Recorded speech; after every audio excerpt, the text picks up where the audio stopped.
தப்பு தேவனுக்கு விரோதமான தப்பு. சபை விசுவாசிகளை கெடுத்து உங்க மனைவிக்கு துரோகம் செஞ்சு சபையில வர்ற பிள்ளைகள்கிட்ட தவறு செஞ்சுக்கிட்டு இருந்தீங்கன்னா என்ன மாதிரியான மனநிலைமை?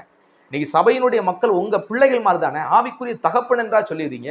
அப்ப அந்த பிள்ளைகள்கிட்ட எப்படி சிலருக்கெல்லாம் இப்படி வல்கரா அசிங்கமா நடந்துக்க முடியுதுன்னு என்னன்னு தெரியல. அவங்களுக்கு ஆதரவு தெரிவிக்கிறேன் பாருங்க ஒரு சிலர்லாம்.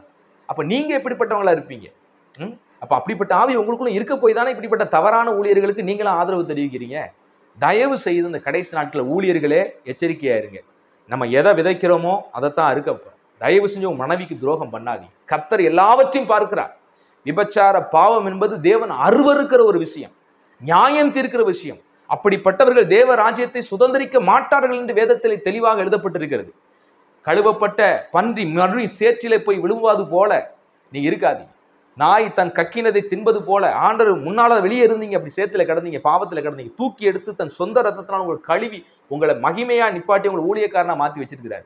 இன்னும் கூட அப்படிப்பட்ட இச்சையிலே விழுகிற அந்த மாம்சத்தின் இச்சை, கண்களின் இச்சையிலே விழுகிற உங்களை நினைச்சு நான் என்ன சொல்றது இல்லை. தயவு செய்து எச்சரிக்கையா இருங்க. இதுக்கெல்லாம் காப்பாற்றப்படணும்னா ஜஸ்டின் மாதிரி போதகத்தை கேட்காதீங்க, அவனுக்கு ஆதரவு தெரிவிக்காதீங்க. அப்படி தெரிவிச்சாலே அப்படிப்பட்ட ஆவி உங்கள்கிட்டையும் டார்கெட் பண்ணி உங்களையும் விழத்தல நிறைய வாய்ப்புகள் இருக்கு. மீண்டும் கடைசியா ஒரு வார்த்தை சொல்லிக்கிறேன். பாவிகளை ரட்சிக்கவே கிறிஸ்து வந்தாரே ஒழிய பாவிகளுக்கு ஆதரவாக கிறிஸ்து வரல. அவங்க பாவத்துக்கு ஆதரவாக கிறிஸ்து வரல. அதனால கிறிஸ்தவர்களாகிய நாம் பாவத்துக்கு ஆதரவாக என்றைக்கு நின்று விடக்கூடாது. பாவிகளை மீட்பதற்கு நாம் கிரியை செய்ய வேண்டும். பாவிகளை மீட்க தான் சுவிசேஷம், பாவிகளை மீட்க தான் அனைத்துமே ஒழிய பாவத்துக்கு ஆதரவாக இல்லை. அதனால எந்த ஒரு மனுஷன் தவறு செஞ்சாலும் அவன் ஆத்மா மீட்கப்படும்படி செய்யுங்க. பவுலடியிலே அன்னைக்கு ஏன் விபச்சாரம் செஞ்ச அந்த மனுஷனை சாத்தானுக்கு ஒப்பு கொடுக்கிறேன் தீர்ப்பு ஏன் செய்யறாரு தெரியுமா? அங்க வசனம் தெளிவாக எழுதப்பட்டிருக்கு.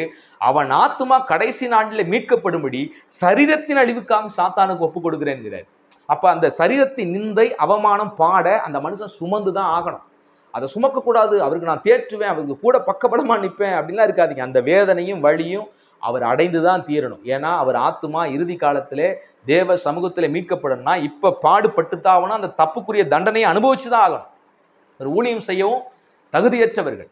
ஜான் ஜெபராஜ் மட்டும் இல்லை, இன்றைக்கு இருக்கிற நிறைய பிரபலமான ஊழியர்கள், ஜஸ்டின் போன்ற ஊழியர்கள் ஊழியம் செய்யவே லாயக்கில்லாத மனிதர்கள். அவர்கள் சாத்தானுடைய ஏஜெண்டுகளாக கிறிஸ்துவின் பெயர்களை வைத்துக் கொண்டு சுற்றி திரிகிறவர்கள்.